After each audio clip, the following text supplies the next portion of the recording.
Before dawn in a quiet suburb of Sacramento, Anton Marshall awoke to the soft chime of his phone alarm. The glowing digits read 5:30 a.m., right on schedule. At 40 years old, Anton had the solid build and upright bearing of a man who spent half his life in the Air Force. Early mornings came as naturally to him as breathing. He swung his legs out of bed carefully so as not to wake his wife, Laura, who lay curled under the blankets on the other side. In the dim blue light, he could just make out the gentle rise and fall of her shoulders with each breath. For a moment, Anton paused, a faint smile touching his lips. Laura Marshall, 37, looked peaceful and carefree in sleep, a lock of honey-blonde hair falling over her cheek. In those still moments, with the world outside still dark and silent, their home radiated a warmth and tranquility he treasured. Anton stood and quietly began his morning routine. By 5:40, he had pulled on his work clothes, sturdy jeans, steel-toe work boots, and a navy blue polo emblazoned with the logo of SolarTech. He caught a glimpse of himself in the dresser mirror. Short cropped brown hair just starting to gray at the temples, a strong jaw, and thoughtful hazel eyes that still held traces of the night's rest. Laura often teased him that he looked every bit the military man playing civilian, always so neat and orderly. Anton didn't mind the teasing. Discipline had been the backbone of his life, from the Air Force to his current job as a lead electrical engineer. He grabbed his phone and wallet from the nightstand and tiptoed out of the bedroom, easing the door shut behind him. The hallway was lined with framed family photos that glinted faintly in the early morning gloom. In one, taken a few summers ago on a trip to Yosemite, Laura and their daughter Mia perched on either side of Anton on a rocky overlook, all three grinning ear to ear with sunburned cheeks. In another, baby Mia slept soundly on Anton's chest while he gave a weary thumbs up to the camera. Anton's smile broadened as he passed these happy memories. They were reminders of how far he and Laura had come together, nearly 10 years of marriage built on trust, love, and mutual respect. Friends often commented that the Marshalls were the picture-perfect family, an ideal couple with a bright, talented child. Sometimes it felt almost too perfect, like a warm facade that couldn't possibly hide any darkness beneath. But in truth, Anton believed what he saw: a loving wife, a beautiful daughter, and a harmonious home. In the kitchen, Anton flicked on the light over the sink. The counters were spotless as usual.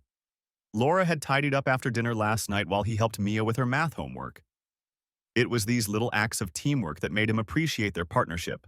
He set the coffee pot to brew, filling the machine with water and a scoop of the dark roast Laura favored. As he waited for the coffee to drip, Anton stepped out onto the back porch with a glass of water. The September morning air was cool and still. Faint hints of dawn touched the horizon above the silhouette of rooftops and tall oaks. Anton inhaled deeply. He loved the smell of morning dew and lawn cuttings that lingered from the previous day. The quiet suburban street was lined with ranch-style houses much like his, modest but well-kept, with trimmed lawns and flags by the mailboxes. Street lamps cast gentle pools of light at the corners, but no cars passed. The world felt on pause. Sipping his water, Anton mentally ran through the day ahead. As project lead on SolarTech's newest solar farm installation, he had a slew of tasks waiting. A safety briefing with the crew at 7, overseeing the mounting of photovoltaic panels on a sprawling field outside the city, and troubleshooting a snag in the wiring plans.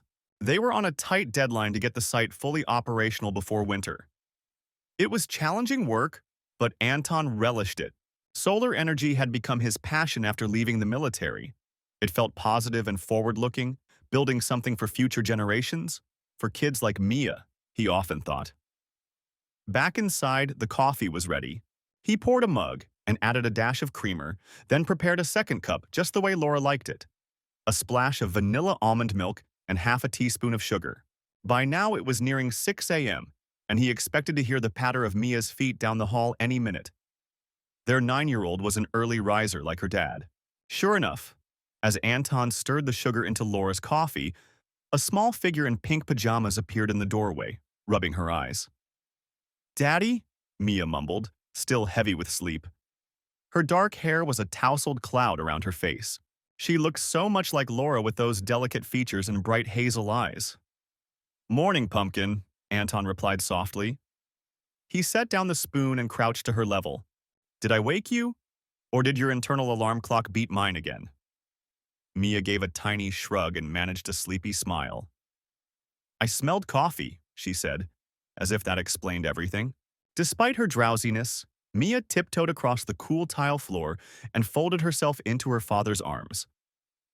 Anton hugged her gently, breathing in the scent of baby shampoo and the innocent warmth that children seem to carry. He kissed the top of her head. I'm about to head to work, but I made Mommy's coffee.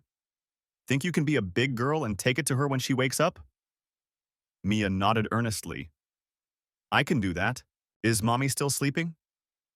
Out like a rock, Anton chuckled quietly. She was up late editing that blog post for her cooking section, I think. Let's let her rest a bit more. Laura ran a popular lifestyle blog where she shared everything from recipes to travel photos. Lately, she had been especially focused on it, growing her audience and engaging with local sponsors. Anton admired her dedication. Even after working her full-time job as a public relations manager, Laura still made time to write, photograph, and polish her blog content after Mia went to bed. Mia yawned and leaned against the counter as Anton stood to grab his keys. You sure you have to go so early, Daddy? She asked plaintively. You always leave before the sun. I know, kiddo. He brushed a stray hair from her face. I've got to meet the crew out at the new solar farm, but hey, it's Friday. I'll be home by dinner, and maybe we can go out for ice cream after. How about that? If Mommy says it's okay, of course, he added with a conspiratorial wink. That earned a brighter smile from Mia. Okay, maybe chocolate fudge? Anything you want. Anton took his travel mug of coffee and slung his work backpack over one shoulder. All right, I have to go. Love you, Mia Bean. Love you too. She squeezed him once more. Drive safe. Quietly, Anton opened the front door and stepped out into the fresh morning. The chill made him glad for the thermal undershirt beneath his polo. Faint pastel colors now tinged the sky, pink and baby blue, as dawn approached. He took a moment to appreciate the peaceful street. The Marshall house stood at the corner of Sycamore Lane with a neat little garden Laura had planted by the porch steps. She had a knack for making things beautiful and welcoming. Baskets of petunias still bloomed, and a friendly wooden sign by the door read, Home Sweet Home. Lights were turning on in a few neighboring houses now. Mrs. Jenkins across the street was up to walk her spaniel, and she waved cheerily when she saw Anton. He waved back. Morning, Carol. You're up bright and early as always, Anton, Carol Jenkins called softly across the road, mindful of the hour. The dog sniffed at the dew-laden grass eagerly. Give my love to Laura. We're all still talking about that lovely block party she organized last month. Best apple pie contest we've ever had. Anton flashed a proud grin. I'll tell her. Take care. With that, he climbed into his silver pickup truck. It wasn't fancy, but it was reliable, a necessary trait for the long drives out to remote project sites. As he started the engine, he thought again of Mrs. Jenkins' comment. Laura had indeed pulled off a fantastic neighborhood block party in August, complete with games for the kids and a pie-baking contest that had half the street vying for bragging rights. Laura thrived in those social situations. Her charm and energy could light up a room. Anton loved that about her. She was the outgoing balance to his quieter nature. As he drove off, heading toward the highway, Anton felt a swell of contentment. His life was full of blessings. A stable career he was passionate about, a tight-knit community, a bright daughter who never ceased to amaze him, and a wife who was not only his partner but his best friend. They had faced challenges like any couple, long deployments during his military service, nights when Mia was a fussy infant and neither parent got any sleep, the tight budget years when they saved up to buy their house. But they faced them, together. In recent years, things had been smooth. Almost too smooth, he mused, dismissing the fleeting thought as soon as it crossed his mind. He had no reason to question their happiness. To all appearances, the Marshalls lived in a bubble of hard-earned harmony. And as the sun finally crested the horizon behind him, painting the morning sky gold, Anton saw no sign that this day would be any different.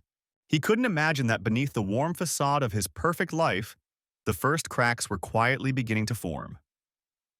Chapter 2. The First Crack. It was mid-September when the first subtle crack in the Marshall's perfect life appeared. One crisp evening after dinner, Laura bounced into the living room with unusual excitement dancing in her eyes. Anton was on the floor with Mia, helping assemble a jigsaw puzzle of the United States. But he looked up as his wife practically glowed with enthusiasm. "Anton, you won't believe this," Laura said, clutching her phone in one hand and a printout in the other. "I got an invitation to co-curate a contemporary art exhibition in San Francisco." "That's amazing, honey," Anton replied, smiling as he rose to his feet. He wasn't entirely surprised.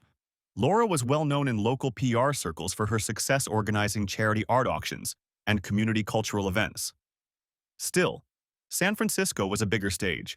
"They specifically asked for you?" Laura nodded eagerly, handing him the printed email.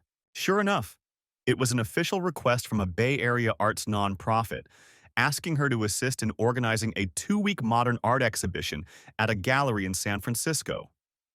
They cited her experience and her well-read blog that often covered local arts. They said my reputation reached them through the art community grapevine. "It's a huge opportunity, Anton. It could be great for my career." "That it could," he agreed, skimming the details. "Curating an exhibition. Sounds like a lot of work, though. And in San Francisco, too. How would it work logistically?"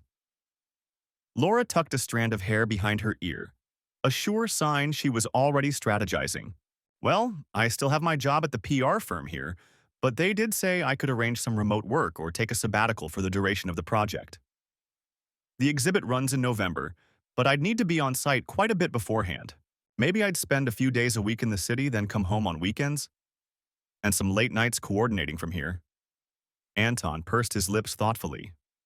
San Francisco was nearly a 2-hour drive from Sacramento. That's a lot of driving back and forth. Maybe you could take the train or stay overnight when needed. We'd have to figure out what's best for Mia, too. I can handle her meals and school runs while you're away, of course. Would you really be okay with that? Laura stepped closer and wrapped her arms around Anton's waist, looking up at him. For an instant, he saw a flicker of worry behind her excitement. "I know it's a lot to ask. Me dashing off to the city and leaving you to play single dad part-time." Anton gently cupped her cheek. Hey, hey. We're a team, remember? Of course I'll manage. This is important to you. And it sounds like a once-in-a-lifetime chance."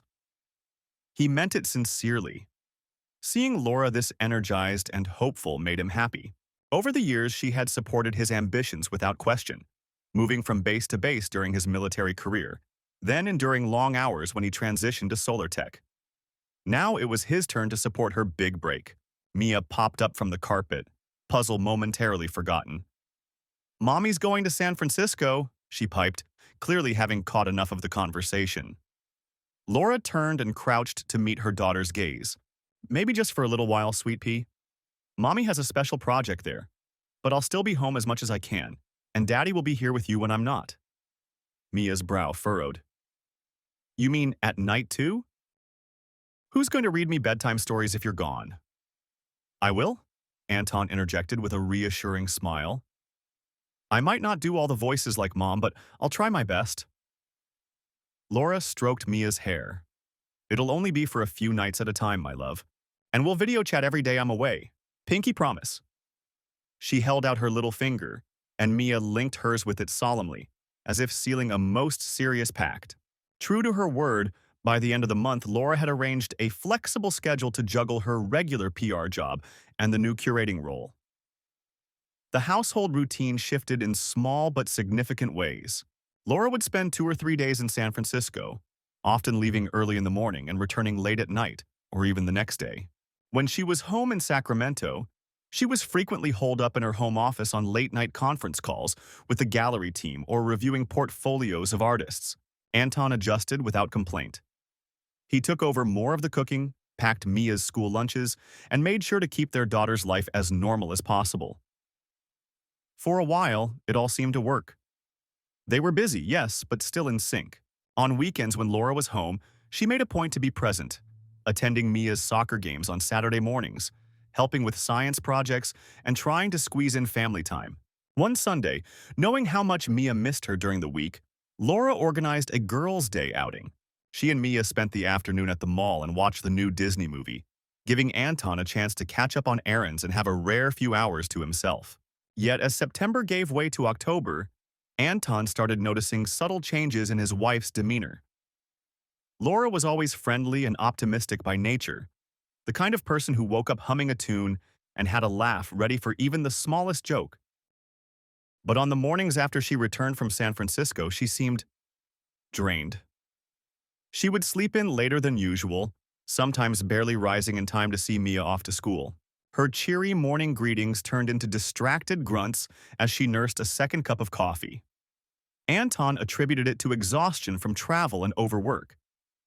He'd often kiss her cheek and say, "You work too hard, Laura. Maybe take a sick day and rest," to which she'd force a smile and respond, "I'll be fine, just need to wake up." Even in the evenings, a change was evident. Laura had always been talkative at dinner, recounting funny anecdotes about her day or asking a million questions about Anton's and Mia's. Now she often grew quiet, picking at her food while her thoughts seemed far away. Sometimes Anton would catch her smiling to herself for no apparent reason, as if recalling a pleasant memory. But she wouldn't share what it was when he asked. Other times, he spotted a shadow of worry in her eyes, only for it to vanish when she noticed him watching. Whenever he gently asked if everything was okay, Laura would blink and then beam at him with that familiar, charming smile. "Absolutely. Just thinking about work stuff," she'd say, then deftly change the subject by asking about Mia's homework or complimenting Anton on the pasta sauce. There were practical signs of her divided attention, too. One Wednesday evening, Laura completely forgot that she was supposed to pick Mia up from her ballet class. After waiting 30 minutes with no sign of Mommy, a tearful Mia called Anton from a teacher's phone. He immediately dropped what he was doing at Solar Tech and rushed to get her. It was an honest mistake. Laura was mortified and apologetic when she realized, claiming she had been wrapped up in an urgent call with an artist in Paris and simply lost track of time. Anton forgave the slip. After all, Laura had never done something like that before. But perhaps the most telling change came with her phone habits. Laura had always been somewhat attached to her phone due to her job and blog, but now it was almost an extension of her hand. She would flinch whenever a text came in, sometimes walking into another room to answer it. If a call came late at night, she'd insist it was gallery business and take it privately. One night, Anton woke at midnight to find the bed empty.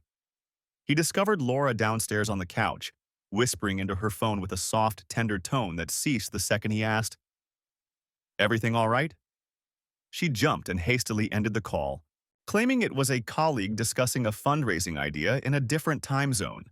Anton's gut prickled with unease after that, but he still pushed those feelings aside.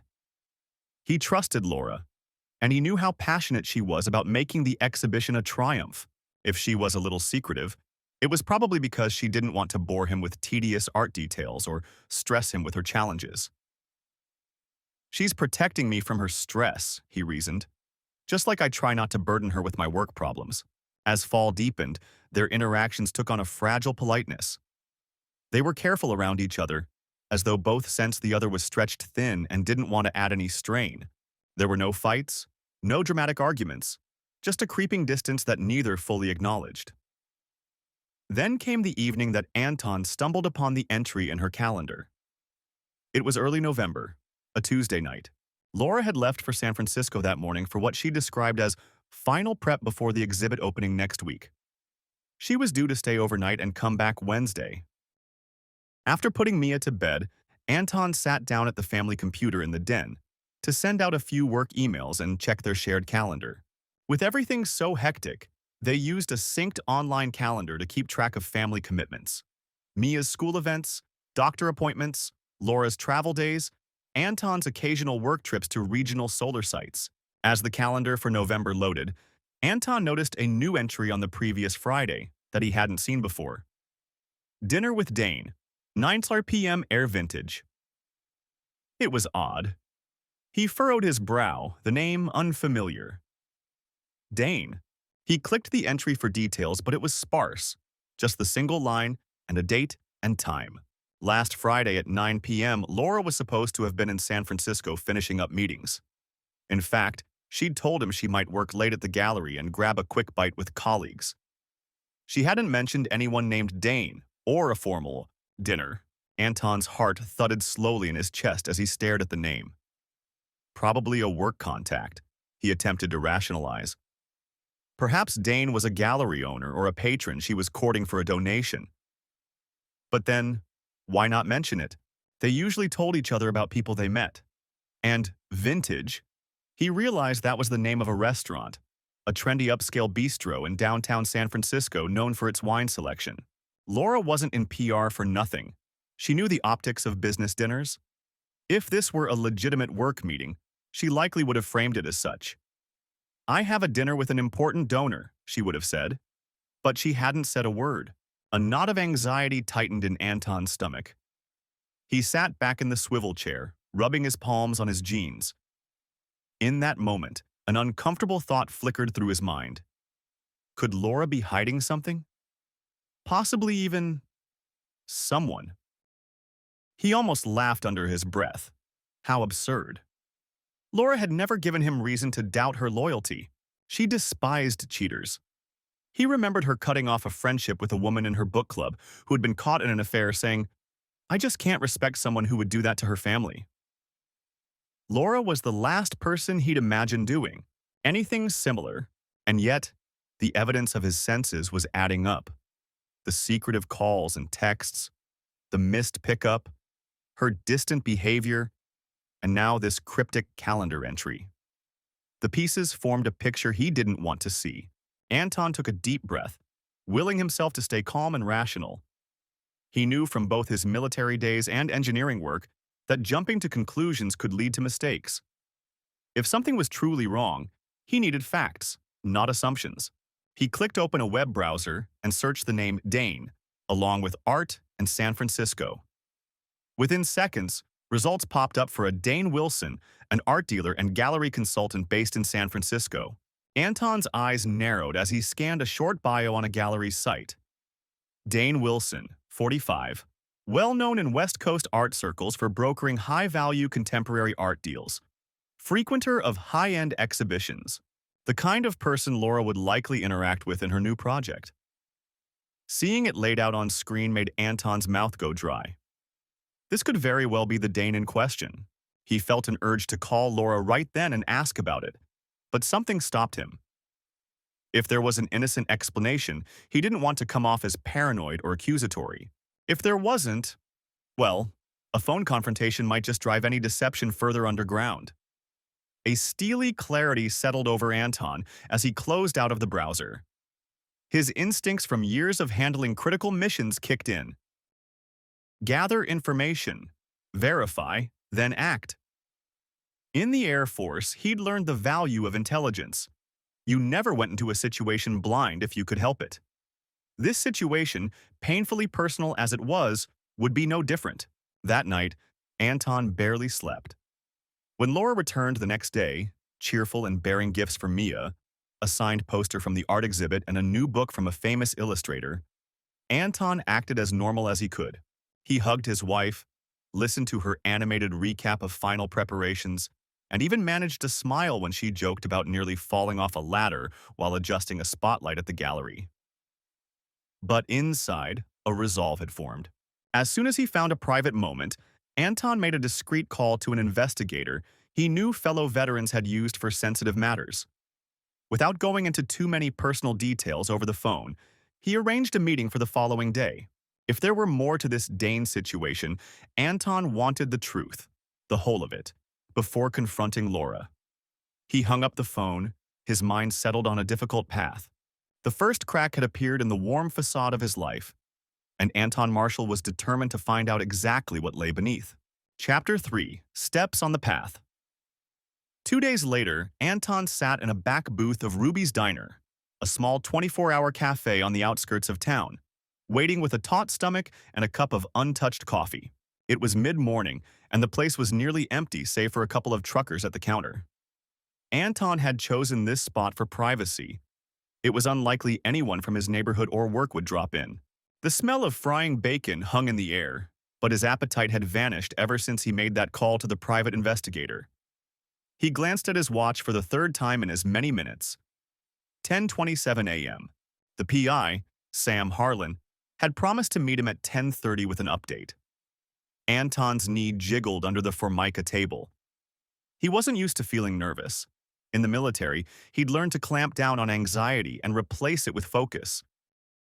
But right now, knowing what he might soon learn about his wife, he felt the unmistakable flutter of dread in his chest. The bell over the diner's door jingled, and a tall, weathered man in a brown leather jacket stepped inside, carrying a slim briefcase. Sam Harlan scanned the room, and Anton raised a hand in greeting. The investigator offered a polite nod and made his way over. Up close, Sam's appearance matched his gravelly voice. Late 50s, salt and pepper stubble, eyes sharp as tacks. Anton had chosen him because he'd come recommended by a fellow Air Force veteran who praised Sam's discretion. "Mr. Marshall," Sam greeted, sliding into the booth across from Anton. "Call me Anton," he replied, trying to manage a cordial smile. Sam set the briefcase on the seat beside him. "All right, Anton, I have some information for you." He kept his voice low. "I'll be frank. What I've found in just a couple days is concerning. You still want to see the evidence?" Anton's heart sank, even though he'd braced for this. He gave a single resolute nod. "Show me." From the briefcase, Sam withdrew a thin manila folder and laid it on the table between them. Anton hesitated only a second before flipping it open. Inside was a stack of photographs and a few printed sheets of paper. The first photo made his pulse hammer in his ears. It was Laura, his Laura, sitting on a wooden bench by a waterfront promenade with the unmistakable silhouette of the Golden Gate Bridge in the background. The early evening light cast a golden halo on the water. Laura was leaning into a man's side, a man who had his arm draped around her shoulders. Even with the distance and angle of the telephoto lens, Anton recognized the man from the online bio he'd read. Dane Wilson, trim beard, stylish jacket, looking at Laura with a smile that could only be described as affectionate. Anton swallowed hard and moved to the next picture. Laura and Dane at a sidewalk cafe?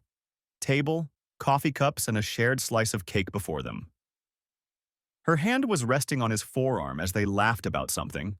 The next photo, the two of them standing by Laura's car in what looked like a parking garage at night, embracing tightly. Dane's face was partially buried in her hair, as if kissing the side of her head. A slight tremor ran through Anton's fingers. He set the photos down on the table one by one as he went through them, forcing himself to look at each carefully, not to miss a single detail. There was Laura's smile, that radiant, warm smile she once reserved for him, now directed at another man. With each image, the reality of her betrayal solidified. He felt a hand clench into a fist under the table. Stay calm. Years of training whispered in his mind.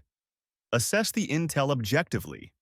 It was almost impossible to do when the intel was pictures of the woman he loved in another man's arms. But Anton tried. Sam cleared his throat gently, drawing Anton's attention to the printed pages. "I was able to obtain some communication records as well," he said in a professional murmur. "Text messages mostly. I have them here. Time-stamped?" Anton tore his eyes from the last photo. Laura and Dane entering a fancy restaurant that looked like vintage, her arm linked with his, and looked at the papers. The text was small, but readable. "Dane, you light up my life, Laura. Can't wait to see you tonight." Laura, "The feeling's mutual. Counting down the hours, darling." Dane, "Dinner at Vintage, 9 p.m. I'll get our usual table."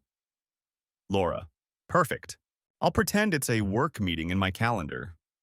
Love you." There were more, stretching back weeks. Anton scanned snippets. "I miss you so much. Last night was incredible. Your laugh is amazing. Wish I could wake up next to you." And from Laura, "It's hard being apart too. I hate sneaking around, but I can't resist you. You make me feel alive in a way I haven't in years." One message near the end of the list caught his eye, dated just a week ago. Dane, "Got us tickets to Vegas. Weekend after the exhibit closes. A celebratory getaway for just us two. Laura. You spoil me. I'm ecstatic. Can't wait to escape with you. Followed by a string of heart emojis from her that made Anton's stomach churn.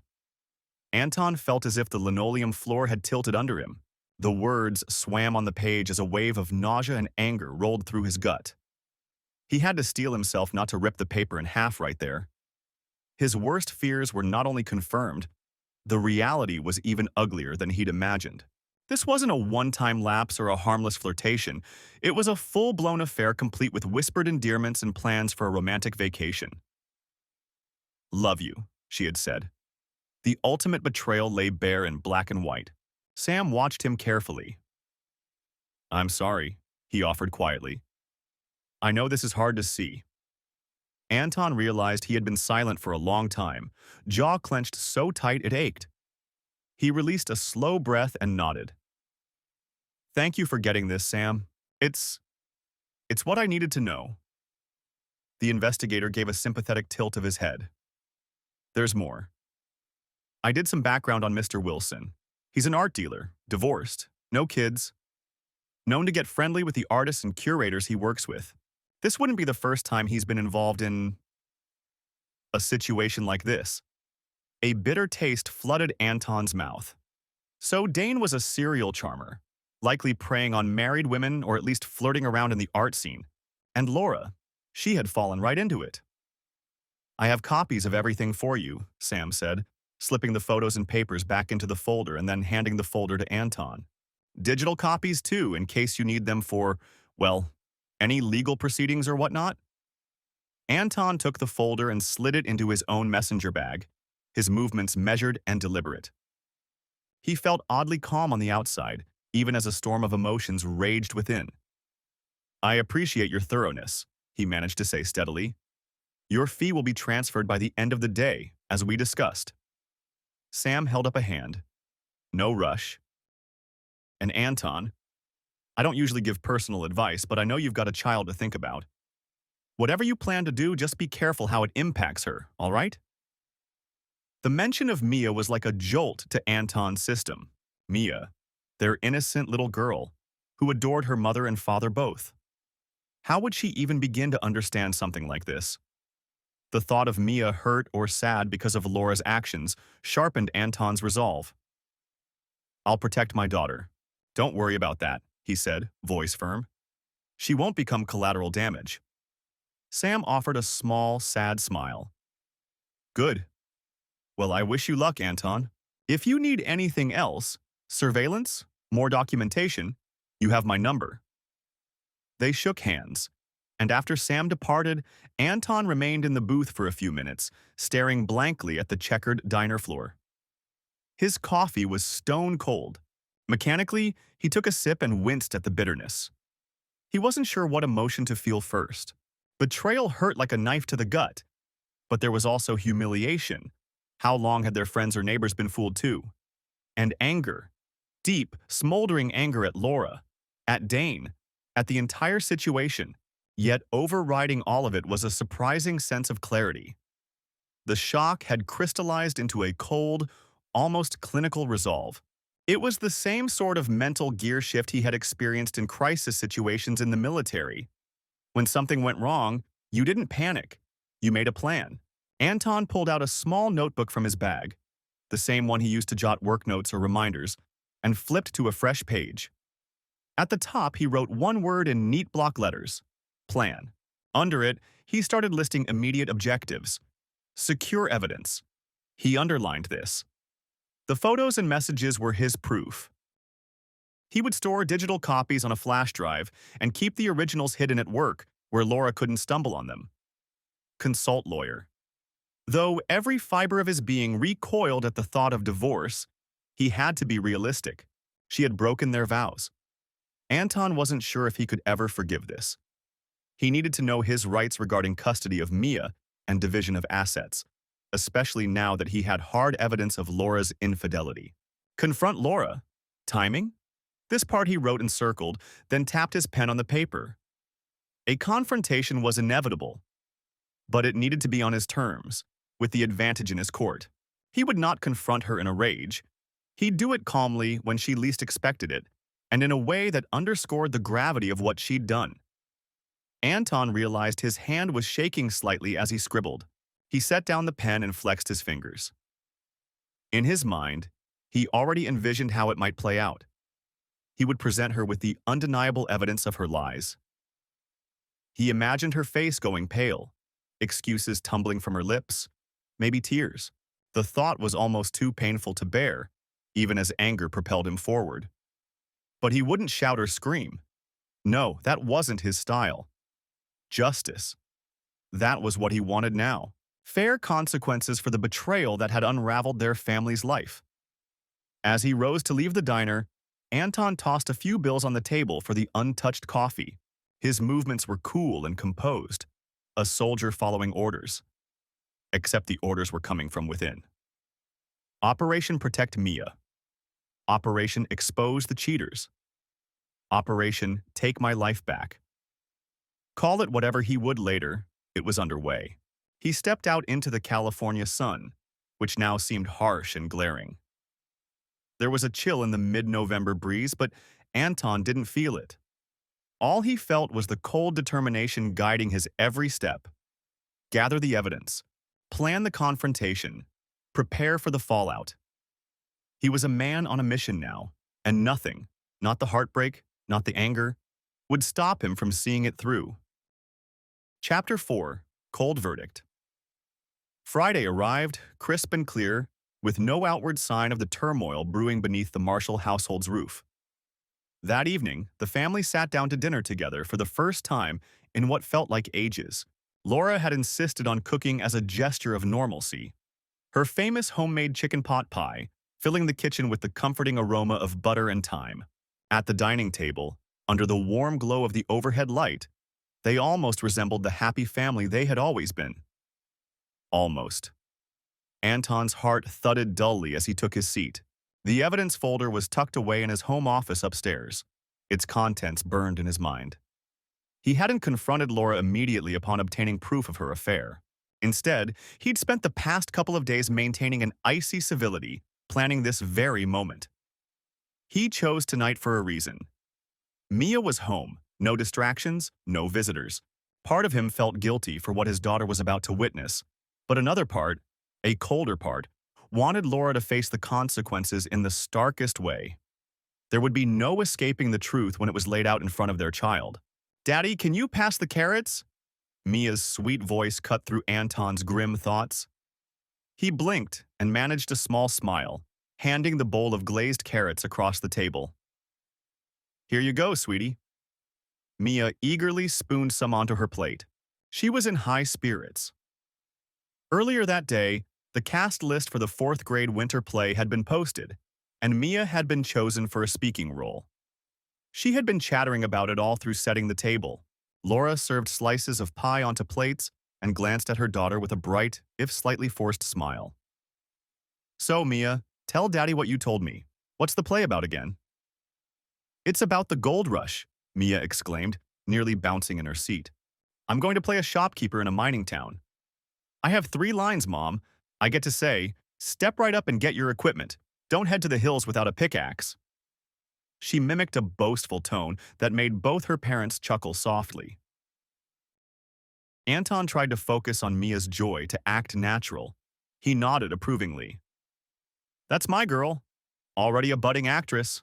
When's the performance been?" 2 weeks before Christmas, Mia replied. "Mrs. Talley said she hopes all the parents can come. You'll both be there, right?" Her eyes darted from Dad to Mom, the way kids do when seeking reassurance. Laura reached over to squeeze Mia's hand. "Of course, sweet pea. I wouldn't miss it for the world." Her voice was gentle and seemingly sincere, but to Anton's ears it rang hollow. He wondered bitterly what other promises she'd made lately that were just pretty lies. Anton cleared his throat. "I'll be there with bells on. Might even sit front row and embarrass you with a big applause." He mustered a grin for Mia's sake, and she giggled. For a few minutes, conversation flowed normally. Mia started describing the costume she wanted, something with suspenders and maybe a fake mustache, which she found hilarious. Laura added suggestions, encouraging her creativity. If an outsider had looked in at that moment, they'd have seen a picture of familial warmth. A mother, father, and child sharing laughter over dinner in their cozy home. But inside Anton's chest, his heart was like ice. He watched Laura as she talked, noticing the subtle tension in her smile, the way her eyes flickered to him now and then, as if gauging his mood. Was there guilt in her glance? He couldn't tell. Perhaps she was just worried about his recent quietness. He'd been relatively silent the last couple days, citing stress at work. If only that were the truth. And then Tommy said I should wear a cowboy hat, Mia was saying, wrinkling her nose. But I told him shopkeepers didn't wear cowboy hats, that's silly. Laura laughed lightly. Well, you've certainly done your research, haven't you? My little historian. She looked across the table. Anton, did you ever do a school play? He realized Laura was attempting to draw him into the conversation more, perhaps noticing his distance. Huh? Oh, a play. No, I don't think so. He picked up his water glass, avoiding her gaze. I was more into sports at that age. Daddy played football in high school, Mia chimed to Laura as if delivering news. Really? You've been holding out on us, star athlete, Laura teased softly. Anton met her eyes for a fleeting second and gave a perfunctory shrug. That was a long time ago. He set down his fork, appetite gone despite the delicious food. The moment was approaching. He could feel adrenaline starting to trickle through his veins, an echo of the feeling before a big presentation or a critical mission briefing. Only this was far more personal. Mia sensed something in the air and looked between her parents. Mom, Dad, are you okay? You're both so quiet now. Laura opened her mouth, perhaps to offer reassurance, but Anton acted first.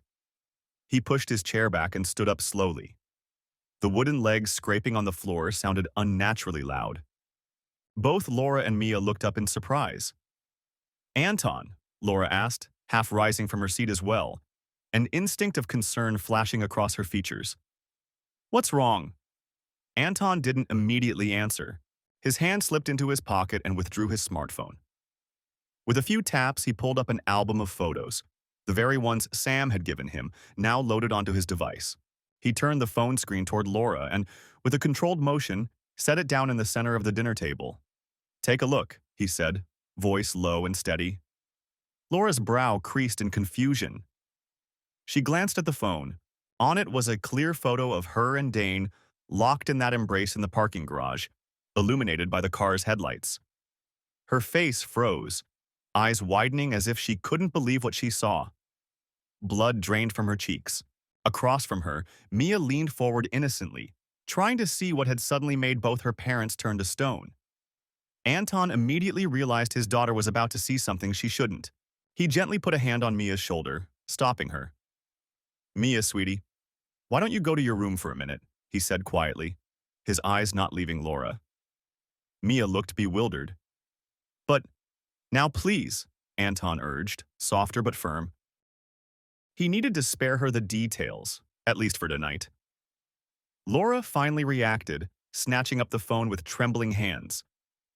Anton, she stammered, voice cracking. Her eyes darted over the images as she swiped, each one seemingly worse than the last. Her breathing turned rapid and shallow. Mia's face scrunched in fear at her mother's distress. She slid off her chair legs scraping. Mommy, what's happening? Her voice quivered. Laura tore her eyes from the incriminating photos and reached out as if to console her daughter. Mia, it's okay, baby. Everything's... But Anton interrupted, the words coming out cold and final. No, everything is not okay.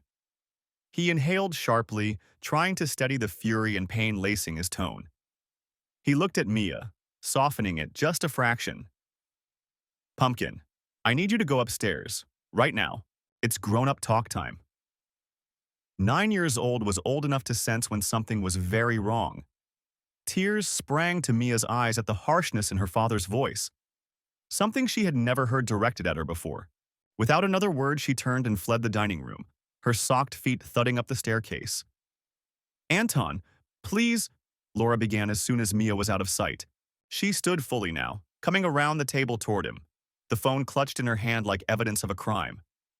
He held up one hand, stopping her in her tracks. He could see panic and anguish contorting her face. Good, he thought grimly. She should panic. Don't, he said icily. Not a single word. Laura's lips trembled. In the silence, Mia's bedroom door could be heard closing softly upstairs, followed by muffled sobs. The sound tugged at Anton's heart, threatening to break his carefully maintained composure. But he hardened himself. There was a darker justice to be served in this moment. How did you... Laura tried again, voice barely above a whisper, but choked off when Anton fixed her with a gaze so cold she flinched. He reached across the table and took his phone from her limp grasp. One by one, he closed the photos, each one a dagger he had already felt slide into him. He slid the phone into his pocket. This, he said quietly, was your choice. Those 4 words fell like a hammer in the space between them. Laura's eyes flooded with tears. I'm so... Anton didn't let her finish. With deliberate calm, he reached out and flipped the light switch on the wall beside him. The dining room was plunged into semi-darkness, lit only by the faint light coming from the kitchen. Laura gasped softly at the sudden change. Without another glance at his wife, Anton turned on his heel and walked out. His boots echoed on the hardwood floor of the hallway as he headed for the front door. Behind him, Laura's voice rose, ragged and desperate. Anton! Wait, please! He heard the scrape of her hand against the wall, maybe trying to find the light switch or reaching out blindly for support. He did not wait. The front door groaned as he swung it open. A gust of cool night air rushed in. As he stepped outside, for a brief moment he caught his reflection in the foyer mirror. A tall, broad-shouldered figure disappearing into the darkness, face unreadable. Anton! Laura cried again from somewhere behind him in the gloom, followed by a heart-wrenching wail that might have been his name or just a sob. He closed the door on it, letting the latch click into place. The sound of Laura's pleas was abruptly cut off, leaving only the chirp of crickets in the evening and the distant thump of his own racing heart in his ears. Anton stood on his porch, hands shaking now that he was unseen. Inside, through the curtained window, he could make out blurred shapes and frantic movement. Laura, perhaps sinking to the floor in tears, and the faint sound of Mia's cries drifting from upstairs. The urge to run to his daughter, to comfort her and shield her from all of this, nearly overpowered him. But he couldn't go back in there, not tonight. Not after dropping that bombshell and delivering his verdict. Jaw clenched, Anton descended the steps and walked to his truck parked in the driveway. He got in and shut the door, enclosing himself in silence. For a long moment, he sat gripping the steering wheel, emotions finally crashing into him. Sorrow, rage, heartbreak. They warred inside him, threatening to erupt as a scream or tears or both. But he forced himself to take one breath, then another. He wasn't done yet. This was only the beginning of what he had to do. With a shuddering exhale, Anton turned the key in the ignition. The engine roared to life, headlights cutting through the darkness ahead. He backed out onto the sleepy suburban street, leaving the warm facade of the house, now a house of lies, behind him. Inside that house, the family he once knew had been irreparably shattered. And though it pained him beyond words, Anton Marshall drove off into the night, steadfast in his resolve. There would be no turning back. Chapter 5. Hunt for a Shadow. Sunlight broke across the Saturday morning sky, indifferent to the wreckage of the Marshall family. Anton had not returned home that night. Instead, he slept a few fitful hours at a motel off the freeway, the kind of place with flickering neon and thin walls. By dawn, he was already awake, eyes gritty and head throbbing from lack of sleep and an overdose of adrenaline. He knew what he had to do today. There was no time to waste. Shortly after 8 a.m., Anton sat in the polished office of Harris & Lee, attorneys at law, a downtown firm recommended by one of his veteran buddies. The senior partner, Marjorie Harris, had agreed to an early weekend meeting as a favor. Evidently, Anton's friend had conveyed some urgency. Marjorie, a sharp-eyed woman in her 50s, flipped through the stack of documents Anton had brought. Printouts of text messages, copies of the photos, and a summary he'd prepared of relevant details like assets and Mia's schedule. Across the desk, Anton watched her scan the evidence with a grim focus. He was dressed in yesterday's clothes, slightly rumpled, but his demeanor was composed and businesslike. To an outsider, he might have appeared as detached as a client negotiating a contract. Only the redness of his eyes hinted at the emotional maelstrom underneath. Finally, Marjorie looked up. "Mr. Marshall," she said calmly, "I'm sorry you're going through this. It's always tough to discover infidelity. Now, you mentioned on the phone you want to move ahead immediately with divorce proceedings, correct?" "Correct," Anton replied. The word came out steady. In truth, saying it, divorce, twisted something in his heart. But he steeled himself. She made this inevitable, he reminded himself. Marjorie folded her hands atop the table. California is a no-fault divorce state, meaning the court won't officially consider your wife's adultery when granting the divorce or deciding property division and custody. However, the evidence can sometimes be leveraged informally or to demonstrate certain things, like a potential impact on a child's well-being. Let's outline your goals clearly. Anton leaned forward, forearms on his thighs. My goals? Simple. I want primary custody of my daughter. I want our joint assets divided in a way that doesn't reward Laura for what she's done. And I want to ensure she feels the consequences of her actions. There was an edge to his voice by the end. Marjorie gave a slow nod. Custody is typically decided by the child's best interests. You have to show that the child is better off primarily with you. Does your wife pose any risk to your daughter's welfare? Is she neglectful or unfit in any way beyond this affair? He hesitated. Laura's been a good mother overall, he admitted quietly, his mind flashing to scenes of Laura comforting Mia after a nightmare or cheering at her soccer games. Those memories stung. But recently she's been absent a lot, claiming work. She missed picking Mia up from an activity once. If she's prioritizing an affair, that indirectly hurts our daughter. And he inhaled, grappling with how to phrase it. I have concerns that her judgment and priorities are off.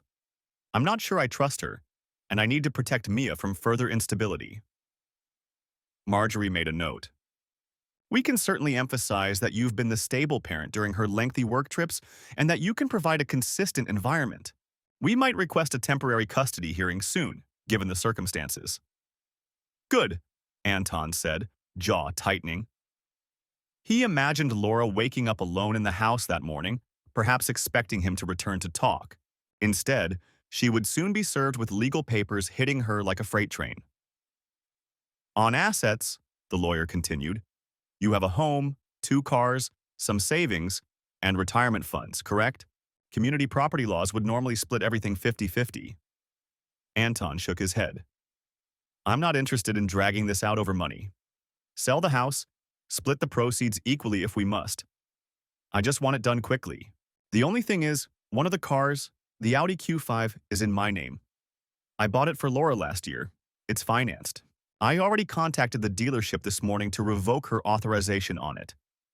He had in fact called the credit union at 7 a.m., informing them he would no longer be responsible for payments due to a pending divorce, hinting that the vehicle might be voluntarily surrendered. They agreed to put a temporary hold on the account. It was petty, perhaps, but he felt a grim satisfaction imaging her trying to use the car and finding it effectively useless. Marjorie raised an eyebrow but didn't comment on the car. All right, if the house is to be sold, that can be arranged. We'll include that in the filing, that you are petitioning for a sale and division of proceeds. As for any claim of moral damages or compensation, I'm afraid that's not something the family court usually grants. However, if your wife spent joint funds on this affair, gifts, trips, we could argue for reimbursement of your share of those funds. Actually, Anton interjected, reaching into his folder. He pulled out a bank statement and a receipt. I went through our credit card statements. I found charges that coincide with her trips. Luxury hotel bookings, expensive restaurants, even a jewelry purchase from a boutique in San Francisco that I certainly never received. His voice hardened inadvertently on the last part. The lawyer smiled thinly. That's useful. We can claim dissipation of marital assets. For example, if she used community funds to finance her liaison, a judge might credit you back half of those amounts in the property split. It's not about punishing her morally, but about the money, which courts do care about. Anton nodded. Fine, if that was the angle needed, he'd take it. Marjorie flipped to a fresh legal pad. Now regarding spousal support, normally, with you as the higher earner and the marriage being over 10 years, she might be entitled to some alimony. But if she's employed and given the circumstances, we could negotiate that down or waive it. She did, after all, effectively break the marital contract. No alimony, Anton said flatly. The thought of paying Laura a dime after what she'd done made his stomach turn. I don't care what we have to do. I'd rather give more in the property division than pay her monthly support. We can certainly try to make that happen, Marjorie assured. Often, an at-fault spouse will be more amenable to waiving support out of guilt or to avoid having details exposed publicly in court. We might have leverage there. At the mention of exposure, Anton's expression grew even more steely. Actually, that brings me to something else. He took a breath. I want to send a message to the man, Dane Wilson, the one she... He couldn't finish the sentence, but both understood. I want him to face consequences too. If nothing else, I want him to know he can't just walk away from this scot-free. The attorney pursed her lips. Mr. Wilson isn't a party to the marriage, legally speaking. California abolished the alienation of affection tort ages ago, so you can't sue him for damages for breaking up your marriage. I'm aware, Anton said. I'm not asking to sue, but I do have evidence, texts, photos, that would be quite embarrassing for him if they were made public. He's some sort of art dealer with a reputation. I doubt he wants a scandal. Marjorie tilted her head, seeing where this was headed. And you want to use that as leverage? Yes, Anton confirmed. I'd like you to send him a letter. Lay it out plainly. I expect a public written apology, a statement owning up to the affair, and I want him to donate a significant sum to a charity of my choosing. Let's say the Veterans Relief Fund. I don't want a penny from him directly, he added quickly, not wanting this misconstrued as personal extortion. But if he's going to behave dishonorably, the least he can do is some good in this world with his money. If he refuses, we release everything to the press, social media, local news, you name it. Marjorie looked taken aback by the boldness of the demand. She removed her reading glasses, choosing her words carefully. Anton, I understand your sentiment, but you should be aware that what you're suggesting edges into blackmail. As your attorney, I can't formally endorse or participate in illegal activity. Anton's jaw tightened. He hadn't felt any qualms about threatening Dane. In fact, the idea had been a dark comfort to him in the wee hours of the morning. Illegal? I'm asking him to do the right thing, essentially. Own up and atone in a way that helps others. If he doesn't, the truth coming out is a natural consequence. Isn't that just encouraging accountability? Marjorie gave him a pointed look. It's a very thin line. However, I can send a strongly worded settlement communication to him, indicating that we have evidence and that we are prepared to use it in legal proceedings or otherwise, unless certain conditions are met. It could be framed as an opportunity for him to mitigate damage by making a charitable contribution and acknowledging his role privately. We have to be cautious. Fine, Anton conceded, as long as he gets the message loud and clear. The attorney nodded. I'll draft something and run it by you later today. We can have it couriered or emailed to him by Monday morning at the latest. Email it today, Anton said. I have his business card in one of those texts. It has an email.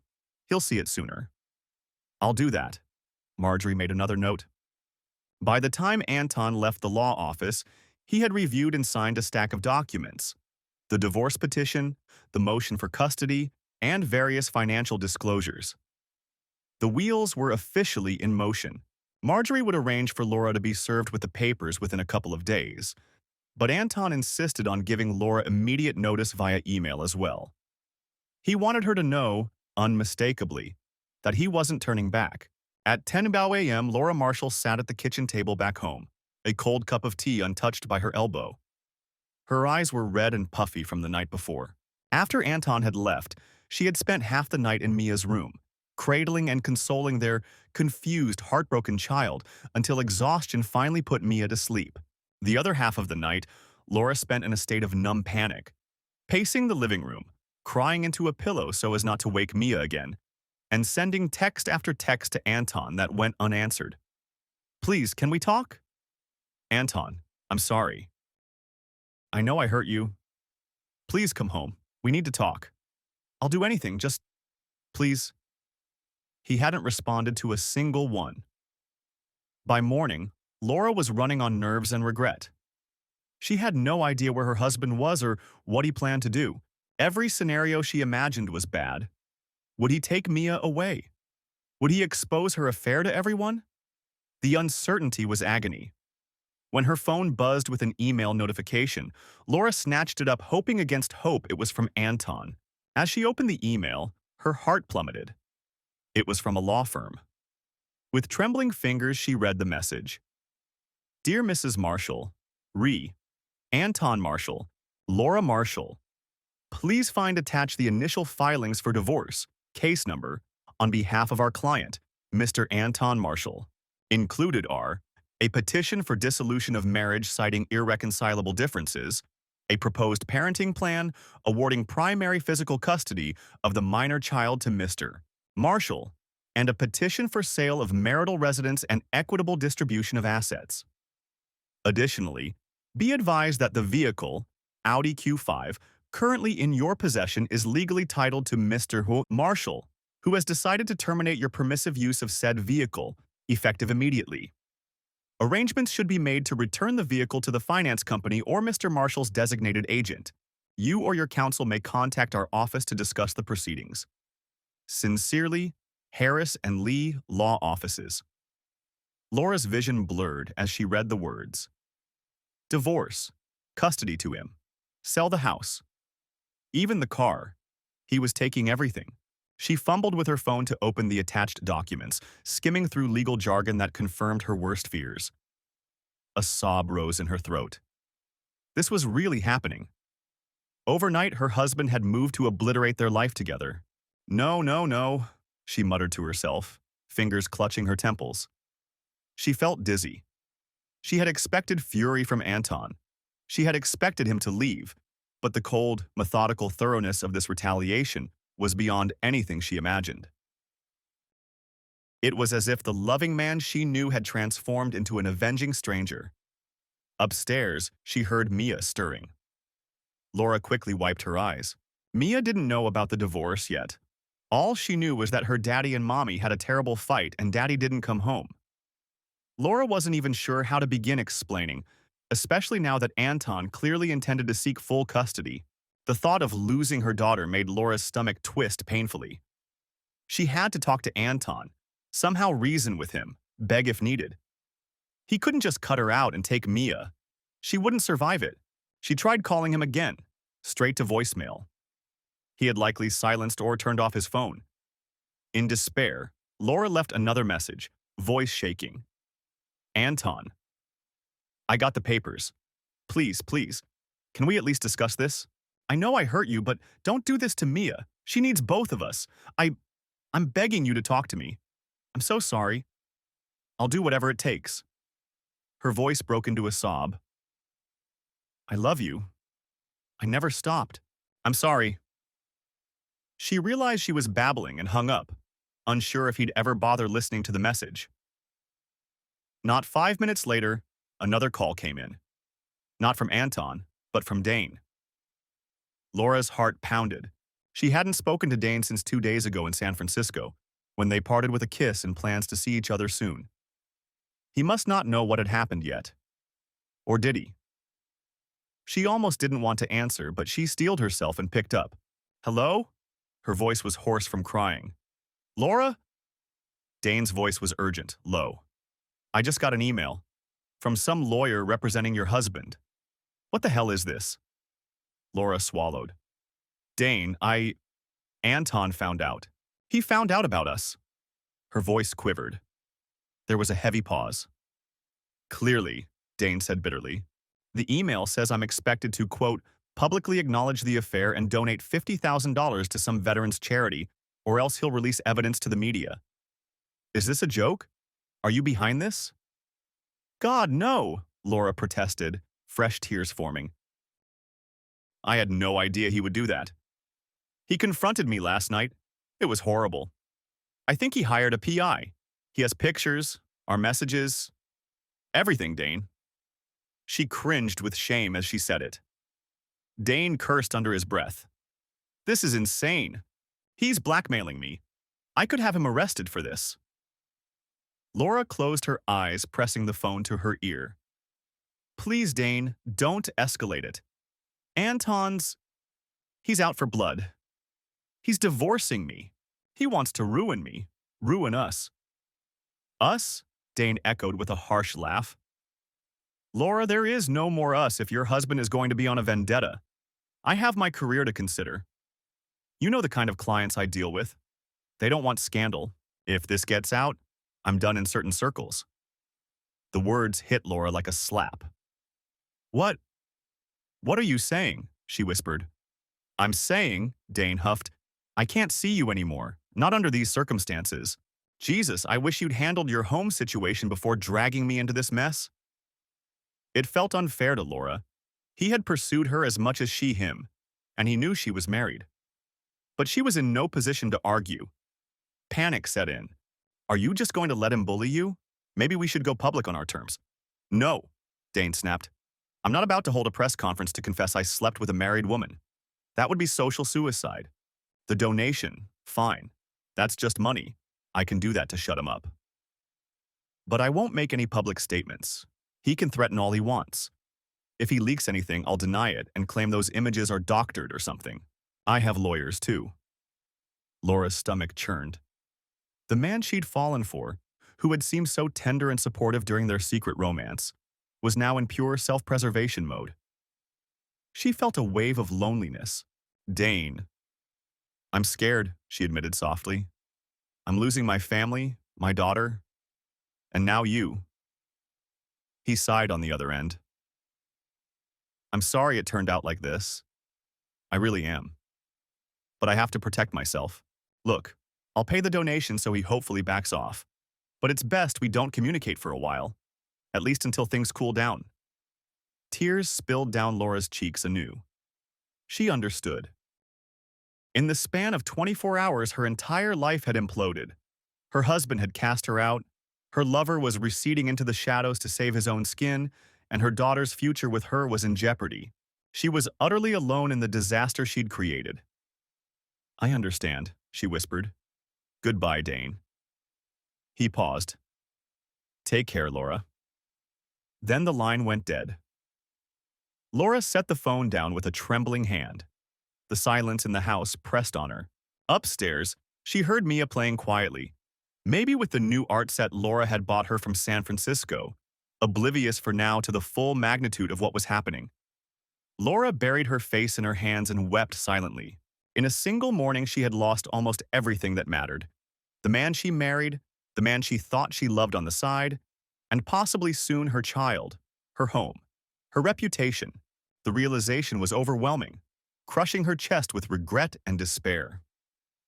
Meanwhile, across town, Anton sat parked outside a coffee shop, having watched Marjorie hit send on both the email to Laura and the email to Dane just an hour ago.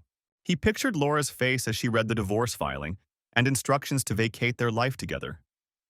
He imagined Dane's shock at being called to account. There was a cold satisfaction in those imaginings, a sense of justice served. Yet, as Anton stared at his reflection in the rearview mirror, he saw a man drawn and exhausted, with pain etched in the lines around his eyes. Nothing about this truly felt good. Necessary, yes. Justified, perhaps. But not good. He closed. Now, there would be a brief lull, the calm before the next storm. The legal battles loomed, and Anton steeled himself for the fight ahead. If he had seemed cold so far, he knew he would have to become ice in the coming weeks to protect what mattered most: Mia and the remnants of his dignity.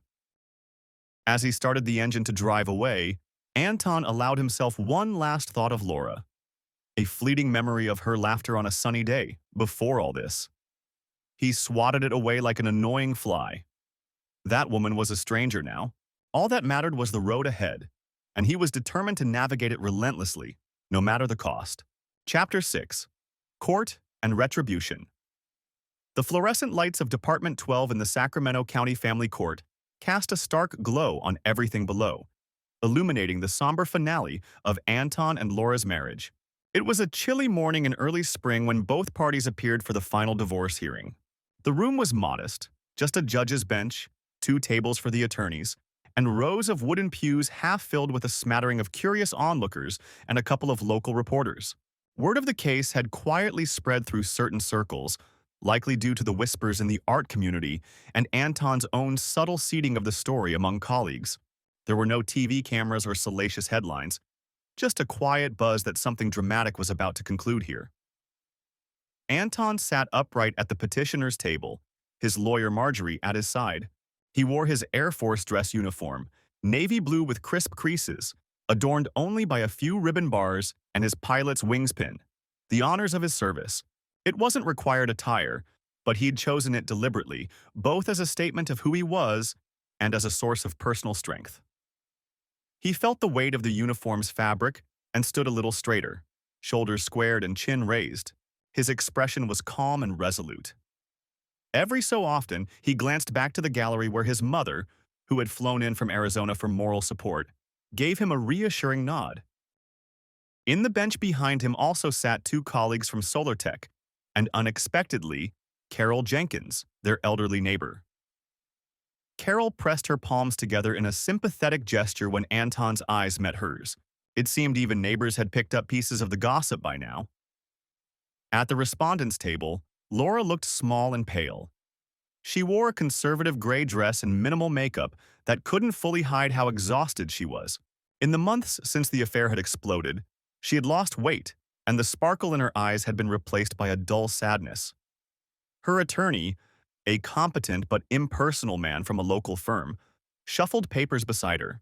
Laura kept her hands folded tightly in her lap to stop them from shaking. She hadn't glanced back at the gallery at all. She didn't want to see which acquaintances might be watching her humiliation. Truthfully, she hadn't invited anyone. Shame kept her isolated.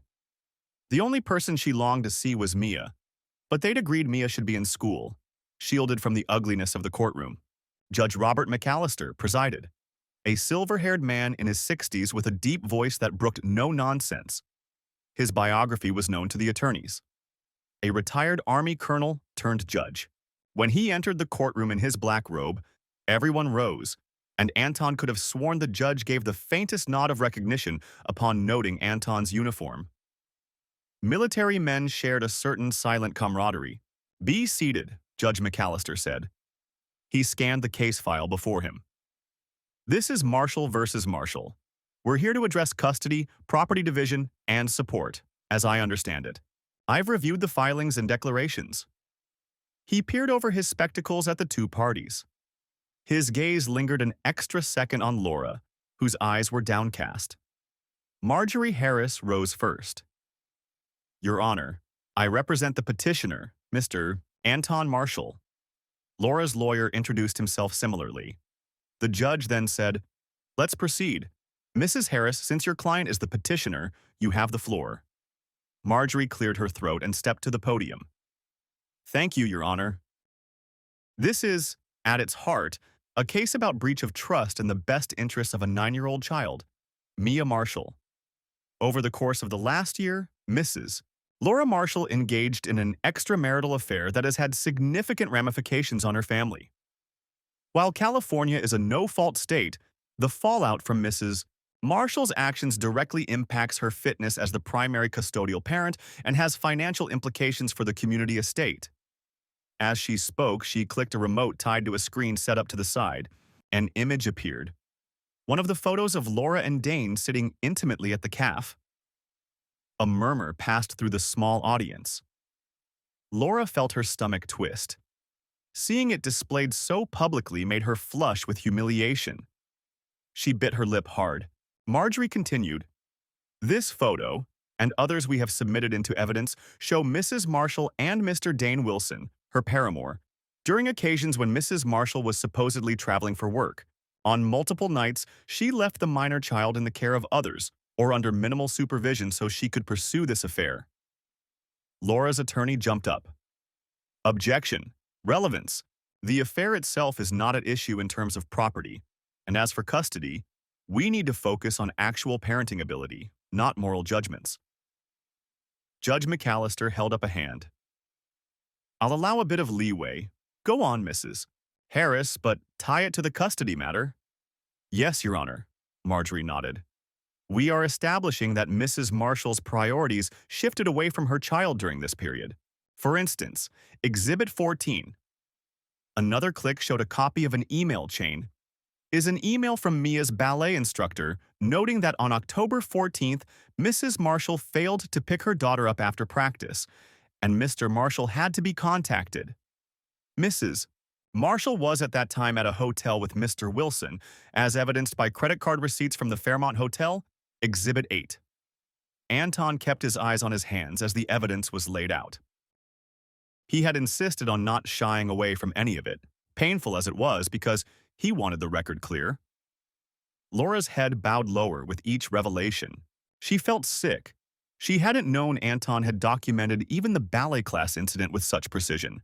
Marjorie went on, detailing in a factual tone how Laura had spent upwards of $5,000 of community funds on hotel stays, dinners, and gifts. A bracelet from a boutique jeweler, shown as Exhibit 9, during the affair. As each piece of evidence was entered, Anton sensed the judge's jaw tightening. The man's eyes flicked to Laura occasionally, and Anton could almost feel the disapproval emanating from the bench. When it was Laura's lawyer's turn, he tried to steer focus away from the affair. Your Honor, my client acknowledges mistakes were made in her personal life, but she is and has always been a devoted mother to Mia. There is no evidence that Mia was abused or that she lacks love and care with her mother. Mrs. Marshall maintains that joint custody would be in Mia's best interest. The child loves both parents. Tearing her away from her mother entirely would only compound the trauma of this divorce. Anton tightened his fists under the table. The nerve of talking about trauma now, after what Laura's choices had already inflicted. The lawyer continued. Furthermore, financially, we dispute any unequal division of assets. Mrs. Marshall has already lost her employment, partly due to the reputational damage from how Mr. Marshall chose to expose this matter. He shot a pointed look at Anton, referencing indirectly the professional gossip and the speech Anton gave, which had indeed reached Laura's employer, leading them to let her go in a round of quiet layoffs soon after. She will have a difficult time finding work in her field, whereas Mr. Marshall's career remains stable. We request a fair division of assets and consideration of short-term spousal support, while Mrs. Marshall gets back on her feet. Now it was Marjorie's turn to object. Your Honor, any hardship in Mrs. Marshall's professional life is a direct consequence of her own actions. Mr. Marshall's disclosure of the affair was done within his rights. There was no public slander, just truth shared in a private setting. As for custody, we strongly contend that continuity and stability are best served with Mr. Marshall, who has already been the primary caregiver for Mia for the last several months since separation. Indeed, since that awful night, Anton had taken charge of Mia full-time. In January, the court had granted him temporary primary custody after Laura's lawyer chose not to contest it fiercely, an implicit admission that her situation was shaky. Laura currently had visitation every other weekend and one dinner a week, which she never missed, though those encounters were often tearful and strained. Judge McAllister asked a few questions, probing both sides. He inquired why a mutually agreeable joint custody arrangement wasn't reached. Marjorie responded firmly, Mr. Marshall has reason to believe that equal custody would destabilize Mia. She needs a dependable routine. With her mother's recent job loss and personal issues, now is not the time to experiment with joint arrangements. Perhaps in the future, once trust is rebuilt. She let the implication hang. Finally, after nearly an hour of back and forth witness statements, Anton himself testified briefly, voice steady as he recounted how he discovered the affair and how it affected Mia, who had to see her parents split. Laura chose not to take the stand, perhaps too ashamed or advised to keep quiet. Judge McAllister had heard enough. He leaned forward, hands clasped. This is undoubtedly an unfortunate case. The court's role is not to punish moral failings, but to make decisions in the best interest of the child and ensure a fair division of property. That said, he glanced at Laura, actions have consequences. Laura's eyes glistened with tears she was barely holding back. She stared at the tabletop. The judge continued, voice grave. Mrs. Marshall, your affair showed a lapse in judgment. It adversely impacted your spouse and, indirectly at least, your child. I have evidence that on at least one occasion your daughter was neglected due to your misprioritization.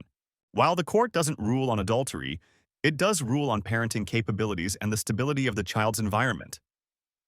He turned to Anton, his tone softening slightly. Mr. Marshall, you have presented yourself as a responsible, caring father. Your military service and work history speak to your discipline and ability to provide structure. The temporary arrangement granting you primary custody seems to have been working. According to reports from the minors' school, Mia's attendance and grades have remained steady these past months. Disrupting that now would not be prudent. Laura broke into quiet sobs, one hand covering her mouth as the implications sank in. Judge McAllister cleared his throat.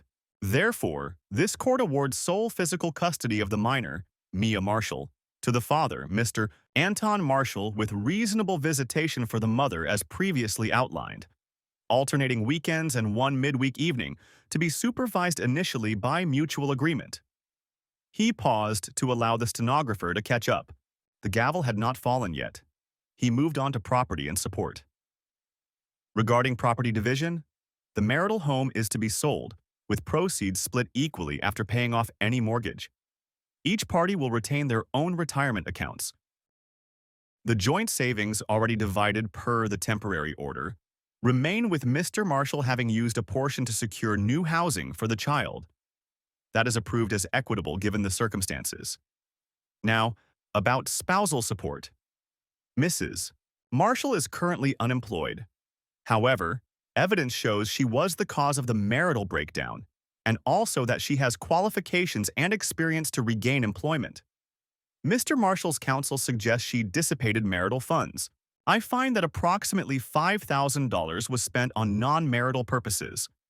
Mr. Marshall's share of that, $2,500, shall be credited to him from other assets. Beyond that, I am not inclined to award further spousal support.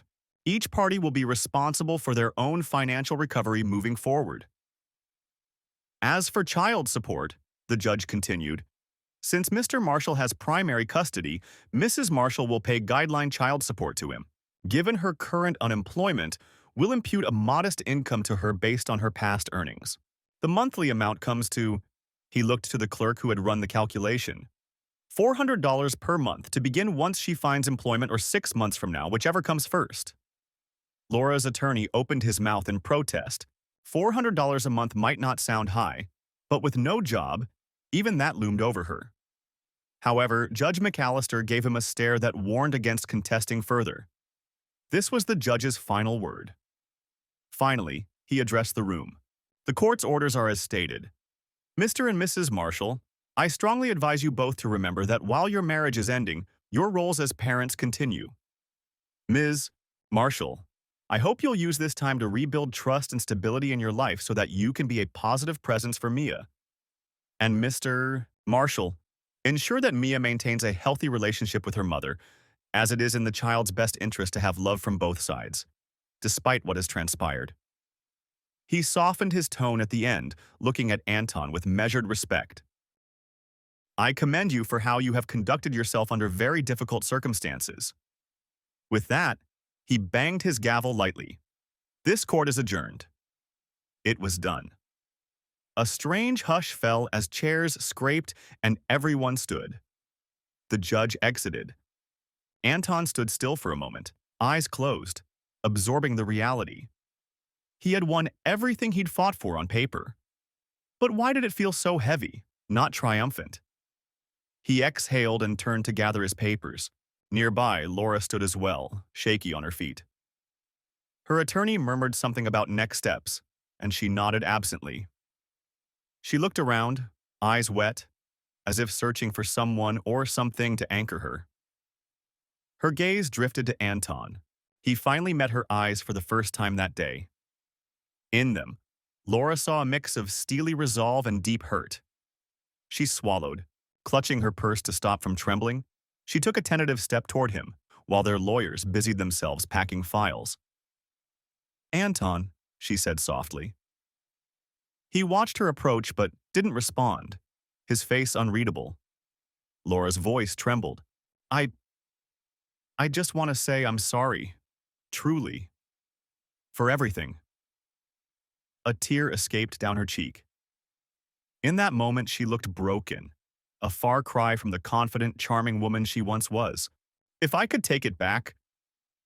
Anton's expression flickered. For an instant, pain and love and anger all flashed, then were buried under frost. He drew a slow breath. "It's too late," he said quietly. His words were not loud, but they cut.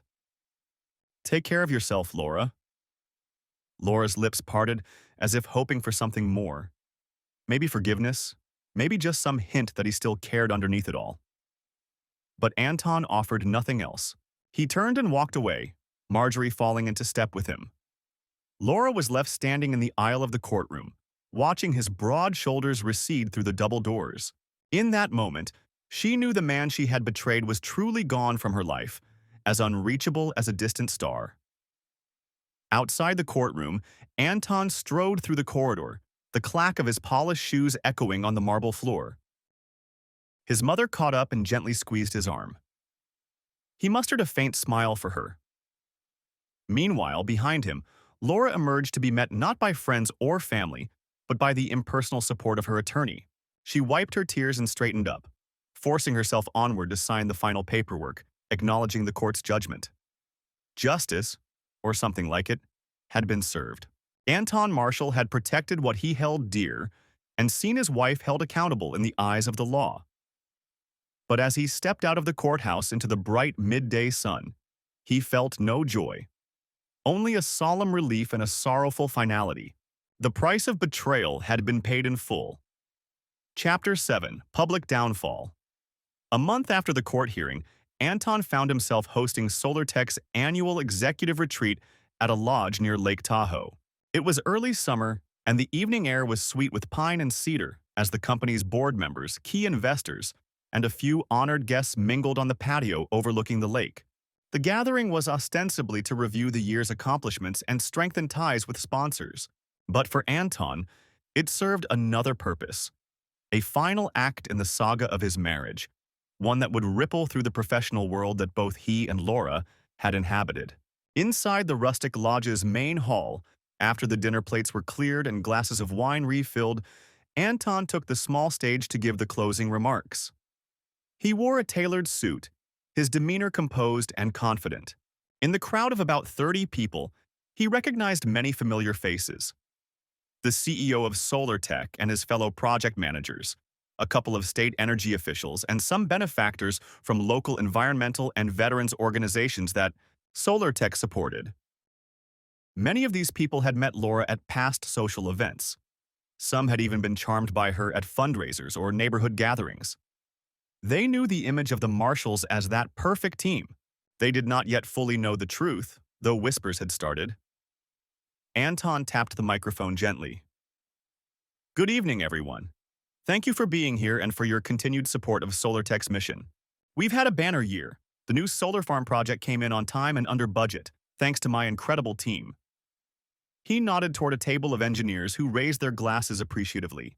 "And our community initiatives, like the free solar panel program for veterans, have made a meaningful impact. In fact," he smiled, "we just got an anonymous $50,000 donation to that program last month, which will go a long way." He didn't mention, of course, that he strongly suspected the donation came from one Dane Wilson, trying to quietly fulfill his coerced penance. Anton had seen a receipt of that sum hitting the fund and felt a grim vindication. Dane had chosen to pay up and stay silent, as hoped. The audience applauded the good news. Anton then took a steadying breath and continued, his tone shifting to a more personal register. Success, however, isn't just measured in dollars or kilowatts produced. It's measured in trust. The trust we build with our partners, our clients, and our colleagues. Trust, to me, is the foundation of everything worthwhile. He paused, scanning the room. A few people nodded in agreement, unaware of where he was heading. At a corner table, he noticed his friend and mentor, called Bernard Shaw, Retens, who served on SolarTech's board. The older man gave Anton an encouraging gaze. Bernard was one of the few who knew the whole story, and he had supported Anton like a father through the ordeal. Anton went on, voice resonant in the hush. Recently, I learned a hard lesson about trust and betrayal. Someone very dear to me broke that trust. A few eyebrows lifted. Those who knew of his divorce shifted in their seats, realizing what he was alluding to. It was the most painful experience of my life, but it taught me something crucial, that honesty and integrity are non-negotiable values. In our personal lives and in business, if we compromise on honesty, the results can be devastating. A silence fell. Even those who hadn't known any details sensed this was something beyond a typical corporate speech. The crackling fireplace at the side cast warm light as Anton continued, his voice strong.